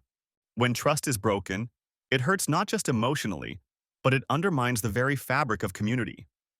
I came face to face with betrayal, and it nearly destroyed my family. Yet, I stand here today, still moving forward, because I believe that facing the truth head-on, however painful, is the only way to heal and to grow. He saw a few heads nod, some in sympathy, some in respect. Across the room, whispers traded. People who had heard rumors about Laura's affair murmured confirmations to those who hadn't. Anton's boss looked distinctly uncomfortable, likely thinking of the company's PR implications, but he didn't stop Anton. This was spoken in general terms after all. I won't delve into personal details, Anton assured, but I will say this. I am grateful to those who stand by me, who value honesty as much as I do. I'm especially grateful to our board and sponsors who exemplify accountability and trust in all our dealings. His eyes flicked to a particular sponsor, a wealthy philanthropist who had also chaired the art nonprofit that invited Laura to San Francisco. That man had been among the first to quietly distance himself from Laura once the Whisper Network carried news of her conduct. He now gave Anton a solemn nod of acknowledgement. In life and work, we must remember that our actions have consequences, Anton said, wrapping up. As leaders, as partners, as friends, we must hold ourselves to the highest standard of integrity. If we do that, there's no challenge we can't overcome, no innovation we can't achieve together. He managed a small, genuine smile and raised his glass of sparkling cider. He had eschewed wine that night. To honesty, the light that guides us through even the darkest of times. Thank you. Hear, hear, Colonel Shaw said, starting a clap that the room joined.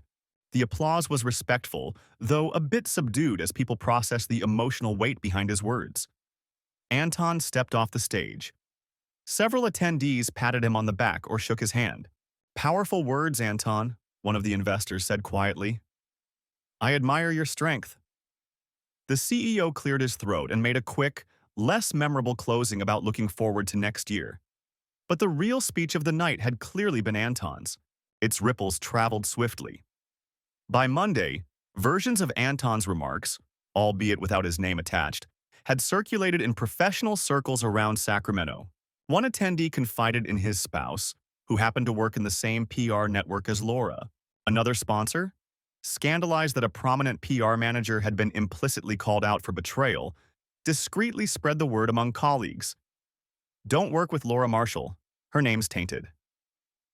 Laura felt the effects almost immediately. She had managed to keep her job at the PR firm through the initial turmoil, albeit under a strained silence. Her bosses were vaguely aware she had personal issues. She had taken some leave during the divorce proceedings, but they hadn't pried. However, when clients started hearing murmurs that one of the firm's managers was the subject of local gossip, they grew skittish. One longtime client casually mentioned to Laura's supervisor that he'd prefer not to have someone of questionable integrity handling his account, citing something he'd heard at a Rotary Club about a cheating scandal. The supervisor, alarmed, reported it to the firm's director. 2 weeks after Anton's speech, Laura was called into a meeting at work. The director, flanked by HR, gently but firmly suggested it might be best if Laura stepped away from her role, at least for a time, until things blew over. They couched it in terms of giving her space to deal with personal matters, but the message was clear. Her tarnished reputation was now a liability to the company. With little choice, Laura resigned. Walking out of the firm's glass doors with her belongings in a box, she felt a hollow numbness. She had built a career over 15 years on relationships and image, and it had disintegrated in a matter of days due to one speech that didn't even mention her by name. Such was the power of trust lost.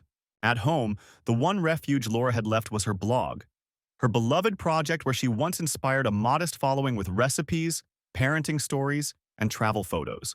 During the separation and court battle, she had paused her postings, lacking the will to maintain that sunny facade. After losing her job, she thought about returning to the blog, perhaps to find some purpose or even income. But when she logged in, she was met with a harsh surprise. Dozens of comments had flooded her last post, an old recipe for peach cobbler. Comments she had never noticed. Some were sympathetic, from local readers who'd caught wind that something was wrong and saying they missed her updates. But others were cruel. "Too busy sleeping around to post on the blog, Laura," one read. "Maybe share a recipe for disaster. You seem to have that one down," jeered another. Someone had clearly connected the dots and outed her in the comments section, and the trolls had come out. Laura's hand trembled on the mouse as she deleted comment after comment, tears blurring her vision. The carefully curated online persona she'd crafted, the cheerful mom, the creative cook, the community organizer, was now shattered by the reality of her mistakes. Her follower count, which once hovered at a respectable 20,000, was plummeting as rumors spread.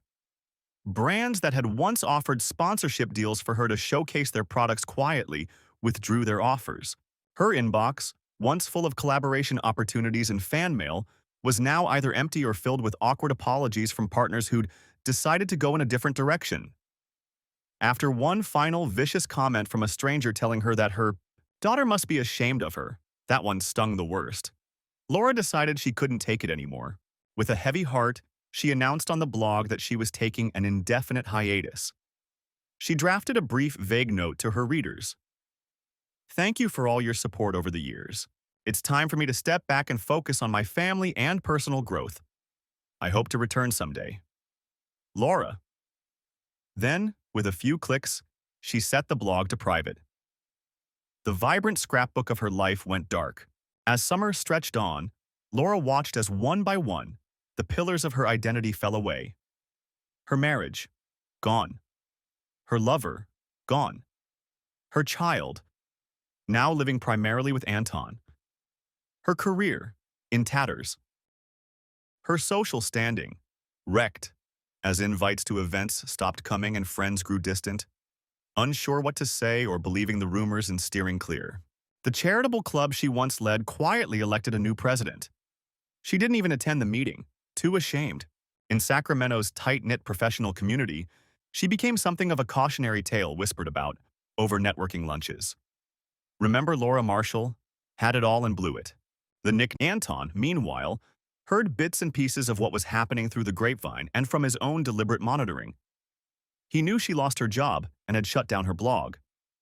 Part of him felt it was justified, consequences finding their mark. Yet another part, a deeply buried one that still remembered loving her, felt a pang of sorrow at seeing someone so full of life now in freefall. He didn't revel in her suffering, but he also did nothing to intervene or help. This was a result of her choices, he reminded himself. He owed her nothing at this point except, perhaps, basic civility for Mia's sake. In the span of less than a year, Laura Marshall had gone from a respected socialite and professional to a pariah in her community. The warm facade of her life had been publicly stripped away, leaving only the cold truth for all to see. Betrayal had brought her low, and now she lived day to day facing the repercussions, her career in ruins and her name sullied. For Anton, that closed-door speech at the lodge had been the final stroke of his retribution. Without ever uttering Laura's name, he had ensured that those who mattered knew what she had done. And as he watched the fallout unfold, he felt, if not happiness, at least a grim sense of closure. She had lost nearly everything as a result of her actions, just as she had once made him and Mia lose their happy home. It was cruel, perhaps, but in the end, he believed it was the price that had to be paid. The lesson he wanted to impart was delivered. In their circle, betrayal would not be without consequences. And Laura's public fall from grace was proof enough of that. Chapter 8. The Price of Freedom. 1 year later, a golden summer dusk settled over a cozy craftsman house on the outskirts of Sacramento. On the back veranda, newly built of cedar and adorned with hanging flower baskets, Anton Marshall sat with 9-year-old Mia, enjoying a simple dinner as the sun dipped low. The air was warm, the sky streaked with orange and pink. A gentle breeze carried the scent of jasmine from the garden they had planted together in the spring. "Dad, can we go to Lake Tahoe again for Labor Day?" Mia asked between bites of corn on the cob. She swung her legs under the patio chair. Over the past year, she had sprouted up a couple of inches. She looked healthier and happier than ever. Anton smiled, reaching over to wipe a smudge of butter off her chin. "I don't see why not. We had a blast last time, didn't we?" Mia beamed.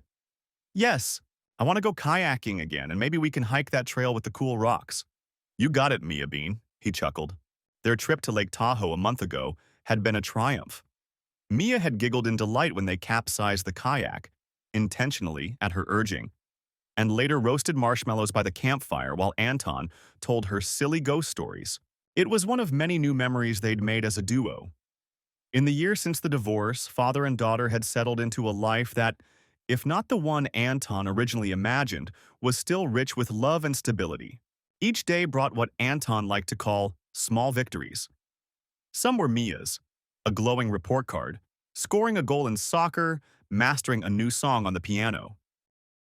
Some were his own, finishing a challenging project at work, fixing the leaky faucet by himself, or simply getting dinner on the table by 6:30 while balancing single parenthood and a demanding job.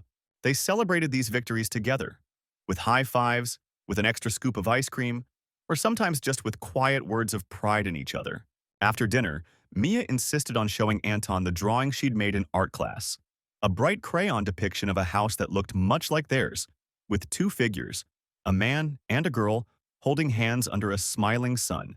She'd even drawn their cat, Whiskers, who they'd adopted from a shelter last winter to make the house feel more alive. In the drawing, Whiskers was almost as big as the humans, which made them both laugh. "It's beautiful, sweetheart," Anton said, ruffling Mia's hair.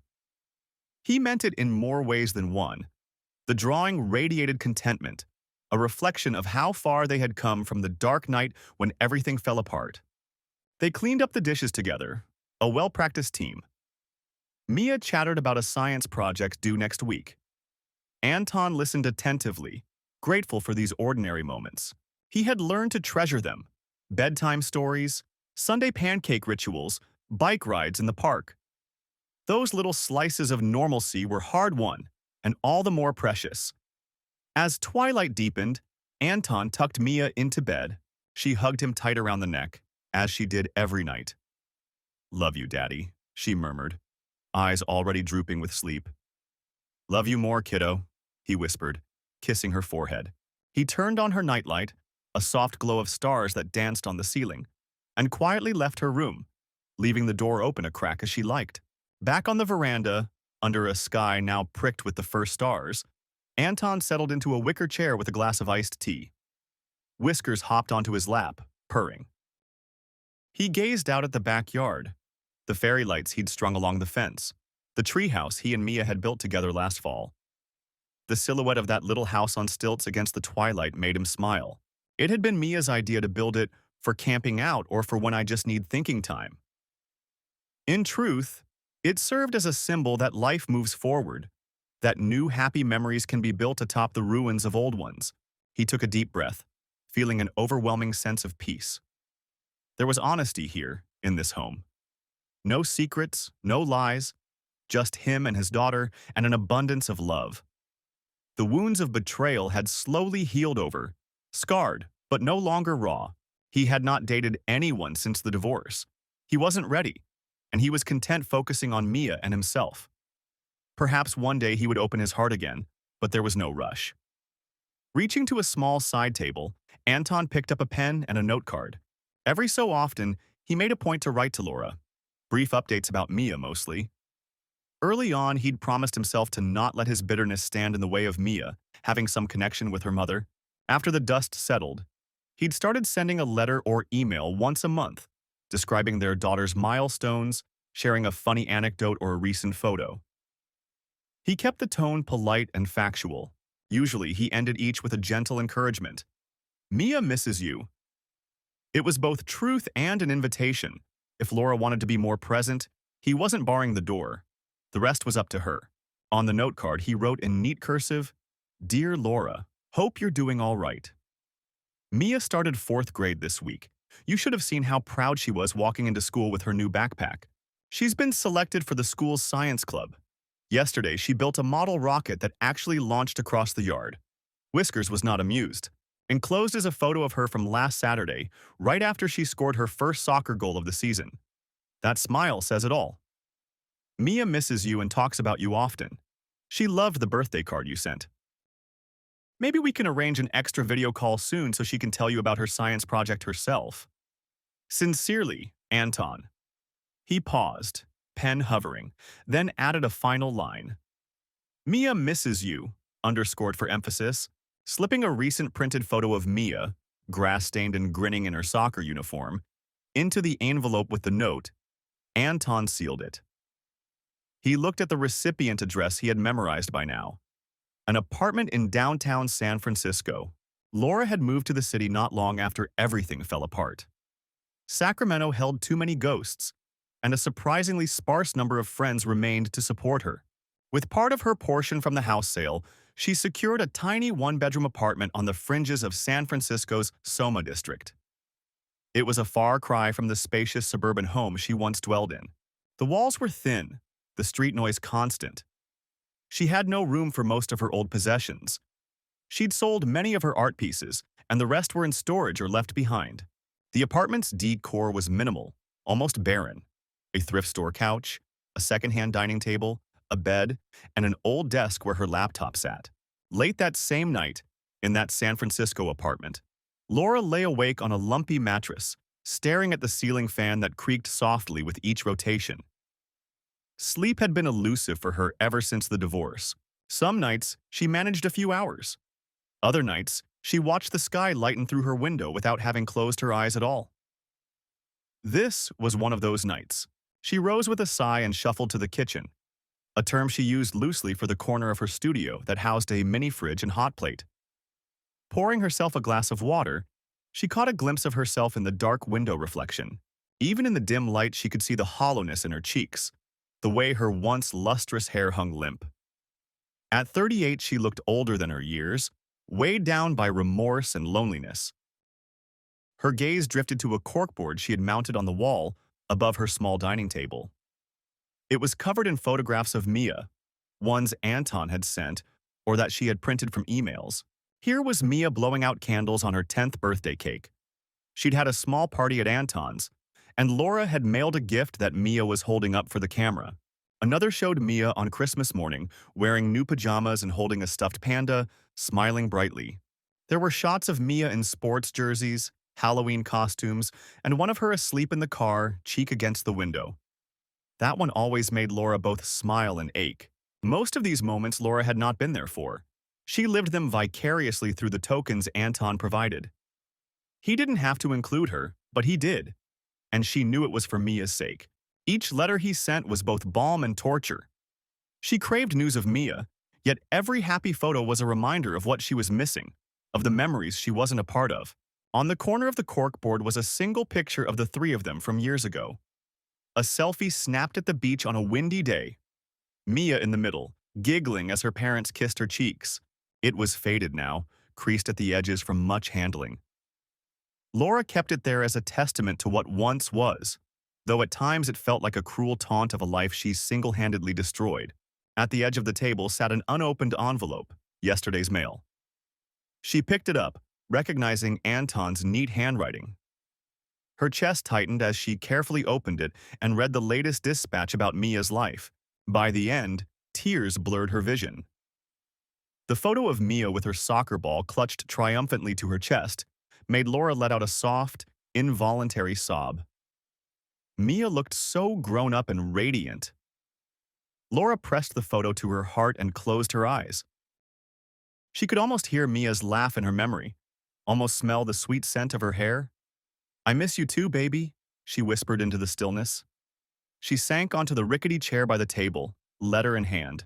How many times had she thought about responding in depth to Anton's letters, or even picking up the phone to call rather than the scheduled brief video chats? But every time, a crushing wave of guilt and shame stopped her. What could she possibly say? Sorry didn't begin to cover it.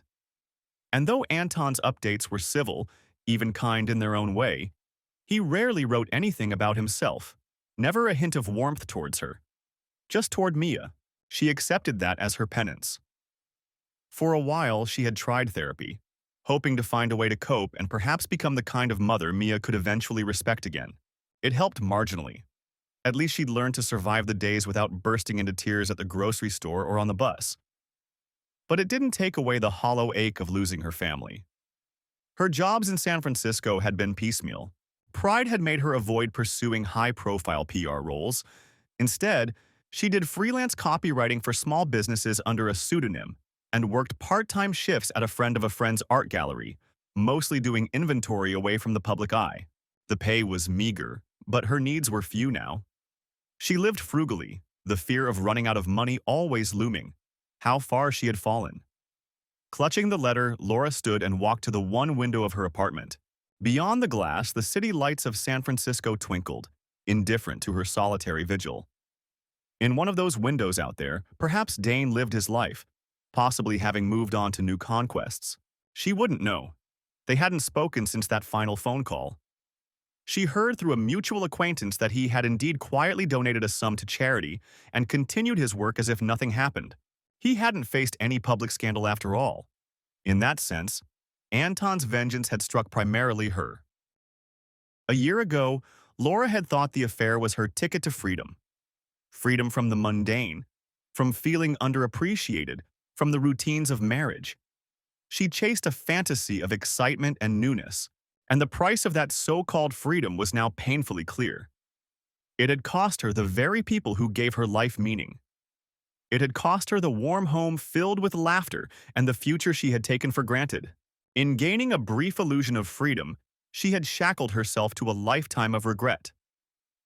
She pressed her forehead against the cool glass, tears sliding down her cheeks. In the reflection, she saw the collage of Mia's photos behind her, a mosaic of a life that felt out of reach. How do I fix this? Can I ever fix this? She wondered for the 1,000th time. There was no easy answer. All she had was time and a distant hope that maybe one day Mia might forgive her. In the meantime, she would live with her remorse as constant company. Back in Sacramento on his porch, Anton gazed at the moonlit yard after sealing the envelope. He felt a familiar pang of melancholy whenever he wrote to Laura. Partly sorrow for Mia, who he knew missed her mother in quiet moments, and partly an abstract pity for Laura's plight. He would never outwardly admit it, but in the stillness of night, he sometimes wondered if things could have been different, if some fragment of their once happy life could have been saved. But then he reminded himself of the darkness they had escaped, and he felt again that deep sense of relief that he and Mia were safe and whole. He stood, stretching, and decided to head to bed. Before going inside, he took one last look at the sky spangled with stars. Freedom, he murmured to himself, recalling a line from a book he read once.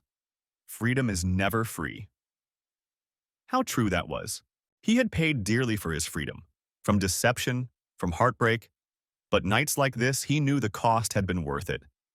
His life now, though altered, was honest and filled with genuine love.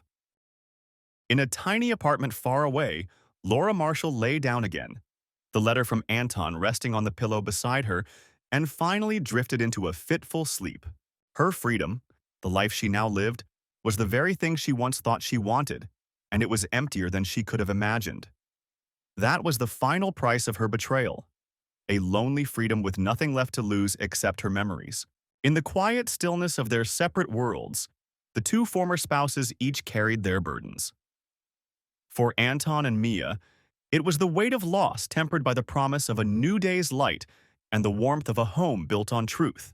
For Laura, it was the heavy mantle of regret and the long shadows of nights spent alone. And so their story stood as a testament to the cost of broken trust, a price paid in full by everyone involved.